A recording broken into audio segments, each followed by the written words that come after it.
Hi there, Jen Roque here at stampcampwithjen.com. I am an independent Stampin' Up! Demonstrator and welcome to today's video. Before we get started, if you haven't already, if you're watching from my YouTube channel, please subscribe and hit that bell so you never miss a notification. If you're on my blog watching this video, there's a little button at the top that says subscribe where you can subscribe to my newsletter and sign up for blog posts sent directly to your inbox. So if you would do that, I would appreciate it. I'm always looking for new followers, and I love having new subscribers. Every month in my newsletter, you'll get a free PDF tutorial with an exclusive project just for newsletter subscribers, okay? And also, if you have Facebook, I'd love for you to head over to my Facebook page at Stamp Camp with Jen and like and follow me there as well, okay? All right, so today we are going to be making this awesome fun fold using the Season of Chic suite of products. It's such a cool card. I actually received something similar from my friend Kathy Brooks. When my Nana passed away, I got a bunch of beautiful sympathy cards, and one was this one that I received from Kathy, and she took this card and put it like on a card base so it would fill up an envelope, but I really liked the square, so I decided to keep it off of the card base. But you could definitely do that. You could put it on a 4 1/4 by 5 1/2 piece of cardstock, so it'll just slide right into an envelope if that's something you'd like to do. So she shared her measurements with me. She found this from a UK demonstrator named Danielle Bennett, and I will have the link for that in the description on the blog post at stampcampwithjen.com if you'd like to see hers. I watched the video. It's a beautiful card. She uses that wonderful world celebration suite with the paper, and it's really pretty. So be sure to check that one out too. But hers was a lot bigger. I think the card is like 8 by 8 or something. And in America, to mail an 8 by 8 card, it can be rather expensive, especially a square card. So Kathy had tried to resize hers and she did a great job, but her squares weren't quite symmetrical. So I kind of redid the measurements just a little bit to make sure that those squares are fully symmetrical, because that was going to drive me crazy. But Kathy, I really appreciate all your hard work and your beautiful card and your inspiration. So thank you so much for sharing that with me. And I have my kitchen counter, I lay out all of my cards that I received from people. And when I had Stamp Camp last month, everybody was like, oh my gosh, that's such a cool fun fold. I've never seen that. Can you teach it? So this is what I came up with, and this is what we're doing in my Stamp Camp class this month. So I have, in the PDF tutorial, I have this template that you can use for reference. The orange lines are the score lines. So we're going to go down 2 1/8 of an inch on each side and score, and then we're going to mark with this score line at the top here, we're going to mark from the left hand side. We're going to go in 4 1/4, make a little pencil mark, and then we're going to rotate our paper 180 degrees, and from the right we're going to go in 4 1/4, make a pencil mark and score. So that's what we did. And then I also put a picture in the tutorial, but I just wanted to point out real quick, because you do start with a 6 3/8 inch square, which is kind of a strange measurement. So if you look on your paper trimmer, and you'll notice you have this swing arm section here where you can pull out that arm for your paper trimmer. So 6 3/8 goes right to that edge here, right next to the white. So that, if you line your paper up right there and cut, that is 6 3/8 right there. Okay, I just wanted to show you guys that real quick for a visual.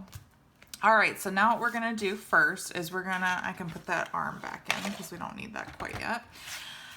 And now we're gonna go to 2 1/8, and we're gonna use the light gray blade, which is the scoring blade here. Let me move that down. So 2 1/8, which is 2 tick marks past the 2 here. And we're gonna score. It doesn't matter where you score, just on 2 sides you need to score. It's a perfect square, so it doesn't matter, just pick 2 sides. So I scored it, I rotated it to the right, and now I'm gonna go 2 1/8. Okay, so now you can kind of see I have a score line this way and a score line this way. So now what we're going to do is from this top corner here, I'm going to go over 4 1/4, and I'm going to grab a pencil, and I am going to make a little mark where my paper trimmer track is, because that's 4 1/4 from the left side.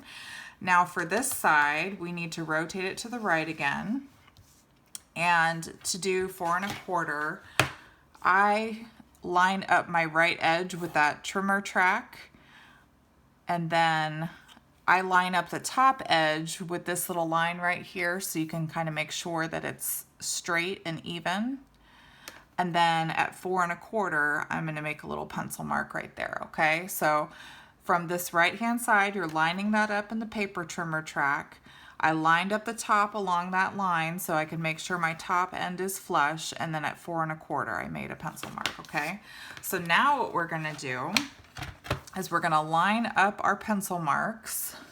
Make sure you can see it. We're gonna line up these pencil marks in that track of our paper trimmer, just like that. And then we're gonna take our scoring blade and go up and down, and that will intersect with those other 2 score lines. You can kind of see that right there. So now you have that diagonal intersects right where those other 2 score lines are, okay? All right, so we're done with that for now. So the top score line, we want to fold in and burnish with our bone folder here. That score line to the left, we're going to fold in again and burnish. And then this top angle, we're going to fold away from us and burnish. Okay? Now, when you fold it, these little angle score lines will fold in all on their own and make that little square. Isn't that cool? So easy. I love it. So now I just want to take my bone folder again and just burnish once I have everything folded to make sure that those score lines stay in place like they're supposed to. And I'm going to take my little pencil eraser here and erase those pencil marks. All right, so that's it for that. So cool, right? So easy. I love it. Okay, so now what we're going to do, I have my little kit here, but first I want to show you the paper we're using. So we're using this texture, let's see here, I'm going to grab it. We are using the Texture Chic 12 by 12 Specialty Designer Series paper. It's so pretty. I just want to show you all the patterns that come in this pack real quick. They're so beautiful. Let's see if I can grab them. All right, so we have, there's this beautiful pink with these gold dots. And then on the back, there's some little seashells there. And there's more gold. The colors in here, there's like soft succulent and mango melody and evening evergreen. This is like a wood background right there. Some beautiful flowers on a wood background. And then this fun pattern with the circles and the gold. I love all the gold that's in here. I think it's so pretty. We did that one already and that one. There's some snowflakes. You can really use this paper all year round. It's really meant for each season, which I think is really cool. And this is like a little crosshatch pattern. And then this is one of the patterns that we're using on our card. And I think this is the other one we're using. It's the back side of this one. It has the leaves and stuff on it. Very pretty. All right, so that is that Texture Chic specialty paper. It's got a bunch of beautiful gold patterns inside, so if that's something that really draws your attention, this is a good paper pack to snatch up. Okay, and then we are also using this rose gold specialty paper. I've been wanting to use this for a long time. It's so pretty. It comes with 6 sheets and 3 different hues of paper. Let me just show you real quick. There's like an iridescent foil piece right there. And then there is more of like a I don't even know how to describe that, more glossy looking. And then there's a more matte finish, which is the one that we're using today, is that matte finish. Okay, so I have my pieces all cut out. I made a little kit when I was making kits for class. I just made an extra one. So these are 2 by 2 inch squares. So you'll need 2 of that pretty like floral pattern and then 1 of that leaf pattern, okay? And then this piece, this is a 4 by 4 inch square of basic white that we're gonna use. And we're gonna stamp from our Season of Chic stamp set here. This is what we're using today. I love the font and the fact that you can use this all year round. I love this. This is like summer with the shells and spring with the flowers, winter with the snowflakes, and then fall with the leaves. You can use this all year. I've used this a bunch. So we are gonna use this. We're gonna make it a birthday card, wishing you the best birthday ever. And it comes with all these beautiful dies as well that coordinate very well. So it does have a flower die, but the die that I'm using is actually from the Summer Shadows dies, these dies right here, which are also in the annual catalog. I'm using these because the flower die that we're using fits perfectly in that corner. The flower die from the Season of Chic is a lot smaller and didn't really take up as much space. Let me show you real quick. So if you were to put it on this square here, there's just a lot of extra space. So I really liked how that flower filled out that square. And you can still see a lot of the paper underneath. So that's why I chose to use this one. But as I always recommend, if you are going to get this set, I do highly recommend getting the bundle. I've used this a bunch of times. You can search Season of Chic on my website and see other card examples, but if you get the bundle, you always save 10%. So I always recommend getting the bundle so that you don't miss out on that coordination, okay? All right, so for our paper, let's just go ahead and do this real quick before we get into that die cutting. So we're gonna take Soft Succulent ink, which is one of the cool in colors we currently have. That's a 2021 to 2023 in color, I believe. So that'll be going away next year in April, I believe. So we're just gonna ink that up, and I'm gonna ink it up just a little bit more, and we're gonna stamp it at the bottom right of our paper. So cute, wishing you the best birthday ever. I love it. Yeah, so this color will be around at least until April of this year, and then in April, that is when we'll get new in colors and these will retire. So you still have a little bit of time for those. So I'm just using, I don't usually use liquid glue to put my inserts in, but I really want to make sure that it's lined up exactly how I want it. So we're going to line this up in this big square in the center here. And so I'm going to use liquid glue to kind of give me a couple seconds to really make sure that I have it along the edge just like I want to.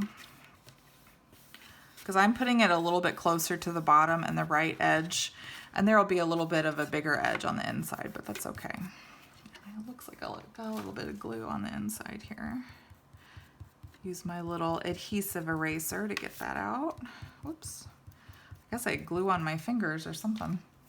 All right, so while that dries, now we can put these flowers on the front. And again, I'm going to use my liquid glue just to give me a chance to get this exactly where I want it. So for these little flower guys here, I actually want it on the right hand side. And actually I like to do this while it's folded like it's going to be closed. That way I can make sure my squares are going to line up exactly where I want them to in their little sections here.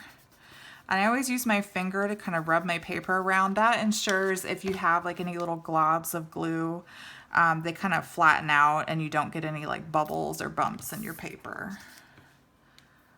It just kind of makes everything nice and flat and clean. So again, using that liquid glue to give me a little second to move my paper around, and then I'm going to use my finger to smooth out that glue underneath my paper so everything's nice and flat. And I have a good surface, good flat surface. Okay, now this one is gonna go on the top here because this is where we're gonna put our little rose gold flower die cut that we're gonna do here in a second. And again, using my liquid glue, so it gives me a second to move it around and put it in place exactly where I want it. Use my finger to smooth out that glue underneath and really stick it on there really well. See? So nice so far. We just got to put that beautiful rose gold flower in the top and we're done. Okay, so what we're doing for the flower here, so I took a piece, a 2" by 2" square of that matte finish rose gold, okay? And then we're gonna use our adhesive sheets. This is perfect for anything that is really intricate and you need to stick it all down. It's a lot easier, especially with this foil paper. You don't want to use liquid glue because the minute you get liquid glue on this foil, it's impossible to get it out and it just looks like a big smudgy mess. So I do not recommend using liquid glue on here because if you get it on your fingers and then accidentally get it on the foil, it just ruins the appearance of the foil. It's not good. So these adhesive sheets, you can kind of see there's like little cut lines in here to peel off because they're basically double-sided. There's adhesive in between. There's a on the front, you peel it off, there's adhesive underneath, and then there's a backing, right? So these are 6 inches wide. So what I did was I just cut a 2" piece down and I got this little 2" by 6" section. And that will make it so all I have to do, because now my little square where this little cut line is, this is exactly 2 inches, okay? So if you're making multiple cards, this is the way to do it because now all I have to do is peel off a square and stick it on and it'll be the exact same size. And I'm actually gonna get my silicone craft sheet out. This is good so that I don't accidentally stick something onto my work surface that I don't want on there. So we're gonna flip our rose gold paper back, or rose gold paper so that the rose gold is facing down because we wanna put the adhesive backing on the back of our rose gold, okay? And so when I peeled this off, the sticky part actually stuck to this section here. So now what I'm gonna do is I'm just gonna line this up as best I can onto this foil, and it doesn't have to be perfect, but just try to get it as close as you can. If it goes over the edges, it's not a huge deal because you're not using the whole piece anyway. You're just die cutting a section. But I'm going to use my finger and really rub that on and make sure it's really stuck on that foil, okay? So now I basically just made a sticker, right? So we are going to grab our embossing machine, and I'm still using my Big Shot because Stampin' Up! Hasn't gotten their magnetic sheet fixed yet, and I still have a magnetic sheet for my Big Shot, so that's why I use this. Okay, and then we're gonna die cut this. And even my Big Shot magnetic plate, I need to get a new one because the magnets are all funky and sometimes they don't line up like they're supposed to. So we die cut through this whole piece here, okay? So now we're gonna take off our die. So now, see, we don't have a lot of waste, but we can throw this piece away. We can use our fingers to kind of get out these little pieces here. And I actually like to use the little pokey end of my take your pick tool to get this stuff out too. Works really, really well. Okay. So there we go. And actually it didn't even cut all of the adhesive sheet, which kind of helps because now that will help, these little pieces will help us grab the adhesive sheet backing. You can use your little take your pick tool to kind of lift it up and you can peel that right off. And now you have your little sticky backing, and we're gonna get these couple other little pieces that don't wanna budge. Try to get those off. Come on. These little tiny pieces, they just don't want to budge off of there. Come on, just one more. There we go. Okay. So now what we're going to do is we're going to take this little flower. We have our adhesive backing off of there. So now we just made, like I said, we just made a big sticker. So now we're just going to adhere that down to our paper. And to finish it off all the way, we're going to use our opal rounds. These are one of my favorites. I really hope these don't go away anytime soon because I use them a lot. And being in Florida, you know, we like to make a lot of beachy cards in my classes. So these are perfect for us. And I really hope they keep them around. I just think they're so pretty too. So using the putty end of our Take Your Pick tool, we're just going to push against that gem there. And we're going to stick it right over the center of that flower. And voila, there it is. There's our beautiful fun fold card that anybody would be happy to receive, and they would just love it, I think. And really, because we use flowers, it could really be any time of the year, but with the yellow, it's kind of fallish too. So lots and lots of possibilities there. So all right, guys. Well, I really hope you enjoyed this video. If you did, please give me a thumbs up or a little heart and let me know in the comments below. I love hearing from you guys. You guys leaving comments lets me know what you guys enjoy and what you might look forward to seeing next time. And I always love hearing it, okay? All right, guys. Well, until next time. Oh, and if you need any of the supplies for these projects, I hope that you'll shop with me, Jennifer Roque, at StampinUp.com. If you don't have a demonstrator, I would love the opportunity to earn your business. I send lots of little freebies whenever people place an order, and I just have lots of ways to show my customers that I appreciate them. And I'd love for you to join me and be one of my customers, or join my team and become a demonstrator on my team. I would love that as well. All right, guys. Well, I hope you enjoyed this project. Again, leave me a comment. Let me know below. And until next time, be safe and happy stamping. Bye-bye.